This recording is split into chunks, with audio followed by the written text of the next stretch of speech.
একেই বলে নিয়তি। মৃত্যুকে উদযাপনের কথা বলেছিলেন রাহুল, আজ তিনিই নেই। মাত্র এক সপ্তাহ আগের কথা, প্রবীণ অভিনেতা তমাল রায়চৌধুরীর প্রয়াণে সোশ্যাল মিডিয়ায় একটি পোস্ট করেছিলেন রাহুল অরুণোদয় বন্দ্যোপাধ্যায়। সেই পোস্টেই উঠে এসেছিল এক অন্যরকম দৃষ্টিভঙ্গি। মৃত্যু মানেই শুধু কান্না নয়, বরং একজন প্রাণখোলা মানুষের শেষ যাত্রা হতে পারে হাসি মুখেও। কারণ তমাল রায়ের শেষ যাত্রায় অভিনেত্রী সুদীপ্তা চক্রবর্তীর হাসি মুখ নিয়ে শুরু হয়েছিল বিতর্ক। অনেকেই প্রশ্ন তুলেছিলেন, শোকের মুহূর্তে এমন হাসি কেন? কিন্তু সেখানেই রাহুল সামনে এসে দৃঢ়ভাবে বলেছিলেন, একজন প্রাণবন্ত মানুষকে বিদায় জানানোর সময় এমন হাসি মুখই স্বাভাবিক। এমনকি তিনি এটাও বলেন, তিনি নিজে থাকলেও একইভাবে বিদায় জানাতেন। কিন্তু ভাগ্যের কি নির্মম পরিহাস!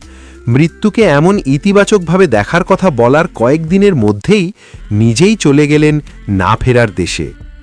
ভোলে বাবা পার করেগা ধারাবাহিকের শুটিং চলাকালীন হঠাৎই ঘটে যায় ভয়াবহ দুর্ঘটনা।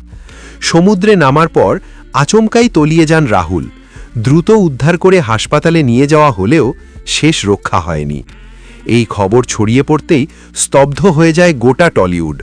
আর সবচেয়ে ভেঙে পড়েন সুদীপ্তা চক্রবর্তী। তিনি সোশ্যাল মিডিয়ায় লিখেছিলেন, কেউ প্লিজ বলে দাও এই খবরটা মিথ্যে। এই কয়েকটি শব্দেই ধরা পড়ে তার অসহায়তা।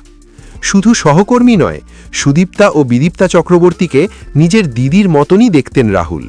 তাই এই সম্পর্কের টানটা ছিল আরও গভীর।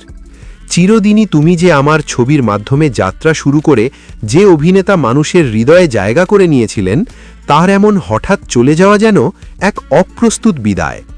নিয়তি কখন কিভাবে জীবনের মোড় ঘুরিয়ে দেয়, রাহুলের এই ঘটনা যেন তারই নির্মম প্রমাণ।